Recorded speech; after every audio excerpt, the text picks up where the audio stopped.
Hi everyone, welcome to AP Art. My name is Miss Walker. I'm gonna go ahead and give you a little tour of the class website because this is where all the information that you need for the class is located. So if we click on the welcome, immediately you'll get a little overview of just exactly what the class is. So let's go ahead and get that over with before we get into any of the other stuff on the page. So first of all, it's important to note that everything we do in the class is the AP test, okay? So they will create a total of 15 works, and then those works will be submitted. 5 of them will be chosen to be the special selected works that they extra focus on, and then it goes with a little written statement that they will do, okay? So what are these works? Well, basically, we call them the sustained investigation. Students come up with a big idea or an essential question that they choose to explore through their artwork. And here's the important thing about it. It's not meant to be something that is immediately pre-planned, all 15 pieces. That illustrate whatever my big idea is. They want you to work, the students to work more organically than that. They want them to just start with the first piece and let that piece guide them towards the next one. So it's a much more authentic way to create art than the test used to be. It's kind of like how artists actually work, I think, compared to how they used to do it, which was like just illustrate one concept in 12 different ways, right? So what they can use is pretty much anything that's 2D. They can do collage work, they can do photography, digital work, drawing, mixed media. They can sew into their pieces, like anything absolutely anything they want to do, they can do. At the end, they will decide if they want to submit the work as a drawing portfolio or as a 2D portfolio. So let me explain the differences there. The drawing portfolio is for people who really are just excellent at drawing, who really focus on the elements of art. So that would be like line, shape, value, texture, that kind of stuff, right? So their drawing skills are just excellent. They could also choose to do the 2D portfolio, to submit it that way. Now, the students who submit for the 2D portfolio, maybe they're not that excellent at recreating things and drawing really realistically, but they're super creative. They do things a little bit differently. They think outside of the box as far as composition,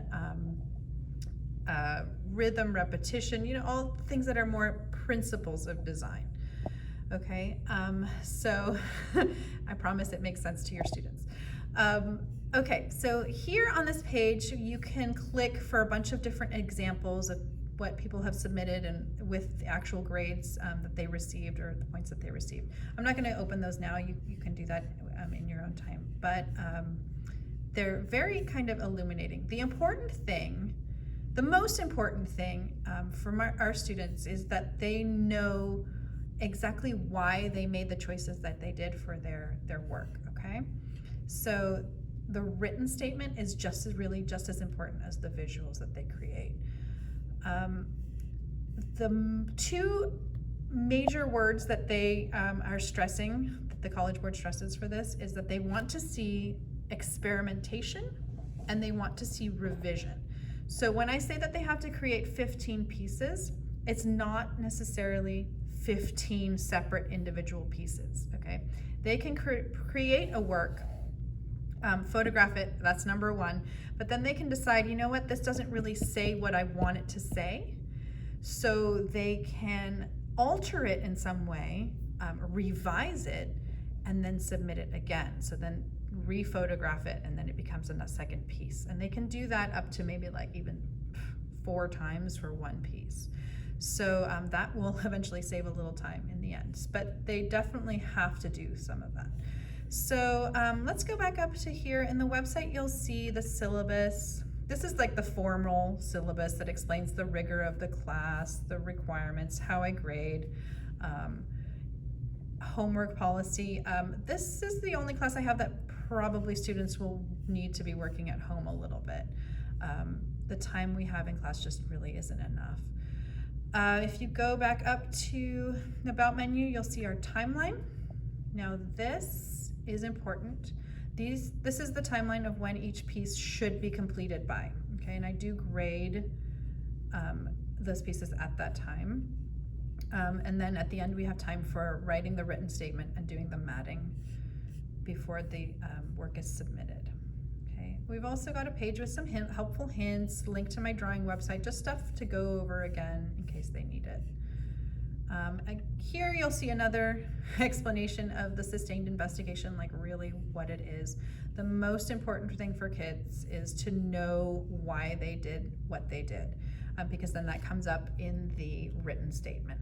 So I do make them write notes on each piece just to write down, what the thought process was behind everything and why they chose that specific medium, or why they chose the visuals that they have, what symbolism they're using, any of that, all of that stuff, so they don't forget before they end up writing their written statements. Okay, then we have, so out of those 15, they will choose 5 to be the featured 5, basically. They do re-upload them. So the whole test is done digitally. They upload all their photos. They re-upload these, but then they also physically send these in. They've restarted doing that after the pandemic. They stopped, but now they've restarted. So we will be actually physically sending in 5 pieces for each student. Now the selected works are the ones that are absolutely the best for them. They're the ones that show the best synthesis of ideas, visuals, and process and materials, okay? And I can help them choose all that. Now then we have, for the AP test, you'll see scoring rubrics, how to take pictures, writing about art. So these are all like little things that they can, little helpful hints. But I do definitely help them with all of this. And then the contact page if you have any questions or need to get in touch with me for any reason. Obviously you can just email me here, but this is a little helpful. Okay, that's the basics of it. Please let me know if you have any questions. Thank you.